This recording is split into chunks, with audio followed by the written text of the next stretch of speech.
Κοτάρσκι στην εστία, τετράδα άμυνας για ΠΑΟΚ, Σάστρεφ, Βιετέσκα, Μιχαηλίδης και Μπαμπά. Καμαράου στο ευκεντρικό δίδυμο στους χάφο, Κωνσταντέλιας μπροστά με Ζίβκοβιτς, Πέλκα και Τσάλοφ. Από την πλευρά του Ολυμπιακός με Τζολάκη, με Πυρόλα αριστερό μπακ, Κάρμο, Μπιανκόν, Κωστίνια, Γκαρθία, Έσε, Ροντινέι, Τσικίνιο και επιθετικό δίδυμο και οι δύο μαζί στο αρχικό σχήμα. Γιάρεμτσουκ και Ελκαμπή οι επιλογές για τον Μετιλίμπαρ. Όση ώρα μετέφερε αυτά ο Κωστής, λίγο πιο εκεί είχε πάει ο Πέλκα στον Λουτσέσκου και κάτι λέγανε. Μια μπροστινή παλιά τώρα για τον Κωνσταντέλια που είναι γρήγορος. Θέλει να αφήσει πίσω τον Κωστένια, ο Κωνσταντέλιας, γκολ!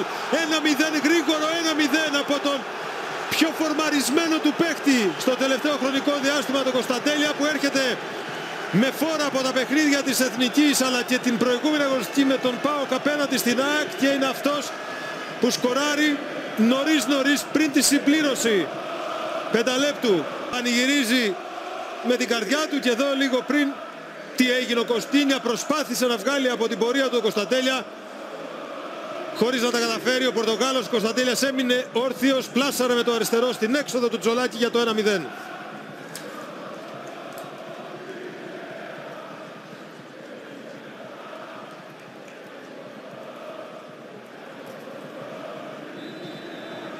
Αυτό είναι το έκτο γκολ στο πρωτάθλημα του Γιάννη Κωνσταντέλια. Είναι το ένατο συνολικά στη σεζόν σε βασικό σχήμα. Ο Ζίβκοβιτς στη γωνία εκτελεί το χτύπημα, είναι καλό, 2-0 πάλι ο Καμαρά. Όπως και στο παιχνίδι του δεύτερου γύρου, έτσι και τώρα ο Καμαρά σκοράρει με τη φανέλα του ΠΑΟΚ απέναντι στην παλιά του ομάδα. Ο ΠΑΟΚ κάνει ένα πολύ δυνατό μπάσιμο στο παιχνίδι και στο 11 προηγείται με 2-0. Πολύ καλή εκτέλεση, η μπάλα πέφτει στη μικρή περιοχή του Ολυμπιακού. Ο Τζολάκης βλέπει τον Καμαρά να σηκώνεται επί της ουσίας χωρίς άμυνα, να πιάνει την κεφαλιά και να στέλνει την μπάλα στα δίχτυα του.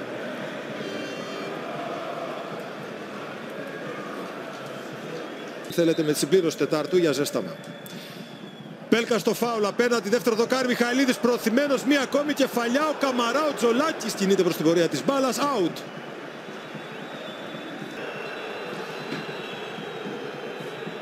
Δείτε λίγο πριν, δύο κεφαλιές, η πρώτη από τον Μιχαηλίδη, την πιάνει την κεφαλιά υποπίεση, με όχι την ισορροπία σώματος που θα ήθελε. Η πίεση από τον Γκαρθία εδώ είναι καταλυτική για την άμυνα του Ολυμπιακού, γιατί αν ο Καμαράς σηκωνόταν χωρίς αντέπελα από εκεί, ήταν μόνος του απέναντι στην εστία. Μένει κάτω, είναι κάτω ακόμη ο Καμαρά σε αυτή τη σεζόν, την πρώτη με τον ΠΑΟΚ απέναντι στην πρώην ομάδα του. Από τα αριστερά, πολύ ωραία εκδήλωση, συνεργασία, ομαδική προσπάθεια από τον Ολυμπιακό, με Έσε να είναι ο τελικός αποδέκτης, πλασέ στην κίνηση, κόρνερ για τον Ολυμπιακό. Στο 31 είναι η πιο δυνατή στιγμή των ερυθρόλευκων στο παιχνίδι. Ροντινέι εκτέλεσε ένα γυριστό από τον Κάρμο χωρίς να ανησυχήσει ο Κοτάρσκι. Εκείνη η φάση τελική του Ολυμπιακού, η μοναδική καταγεγραμμένη με τον Έσε, από κόντρα πήγε κόρνερ. Από τις κόντρες, το σουτ που γίνεται, γλίστρισε ο Πέλκας, του στρώσε την μπάλα ο Τσάλοφ. Πέλκας γλίστρισε, δεν μπόρεσε να βγάλει το δεξί όπως το ήθελε στη φάση πάνω από την εστία του Τζολάκη. Εδώ ξανά η γρήγορη εκδήλωση, αυτό που έκανε αρκετές φορές και στο πρώτο ημίχρονο ΠΑΟΚ, με γρήγορες επιθέσεις. Μαρτίνς με διάθεση πολύ νωρίς, ήδη έχει πάρει αρκετές μπάλες. Έχει πάει 3 φορές η μπάλα από εκεί από τα δεξιά, στο πρώτο 5 λεπτό, στο δεύτερο ημίχρονο, με διάθεση να πάρει πρωτοβουλίες. Κάρμο για να παίξει με τον Γιάρεμτσουκ που έφυγε στην πλάτη της άμυνας του ΠΑΟΚ. Γιάρεμτσουκ πρόλαβε, γύρισε, αυτό γκολ. Μειώνει ο Ολυμπιακός με αυτό γκολ από τον Μιχαηλίδη. Την πλάτη της άμυνας του ΠΑΟΚ, ο Ουκρανός πρόλαβε πριν τελειώσει το γήπεδο και γύρισε την μπάλα. Στην προσπάθειά του ο Μιχαηλίδης να διώξει τη στέλνει στα δίχτυα της ομάδας του. Ξανά εδώ η προηγούμενη φάση. Η προσπάθεια από τον Γιάρεμτσουκ, το γύρισμα στον Μιχαηλίδη στα δίχτυα. 2-1. Όση ώρα βλέπαμε επαναληπτική προβολή, ελέγχθηκε η φάση. Ο Στέγκεμαν είχε ζητήσει από τους παίκτες να περιμένουν λίγο, έγινε ο έλεγχος. Το γκολ του Ολυμπιακού, ένα ακόμη γρήγορο γκολ στο παιχνίδι στην αρχή ενός ημιχρόνου. Ροντινέη στη γωνία για να εκτελέσει αυτό το κόρνερ. Ο Κοτάρσκι μακριά με τη γροθιά. Υποδέχεται ο Μαρτίνς για να κρατήσει ψηλά τον Ολυμπιακό. Πάει απέναντι η μπάλα στο Ροντινέη. Στραβοκλωτσιά και πάει πλάγιο out από την άλλη πλευρά. Προς την παλιά τώρα για τον Ελκαμπή και ο Μαρτίνς. Προστάτευσε με υπέροχο τρόπο την μπάλα. Βγάζει και μία συνεργασία. Τα κουνάκια από τον Γκαρθία στο γρήγορο Μπρούνο που γύρισε δεύτερο δοκάρι. Ο Ελκαμπή χάνει αυτός σε δεύτερο χρόνο τη φάση, αλλά σε πρώτο χρόνο η μεγάλη στιγμή είναι για τον Γιάρεμτσουκ.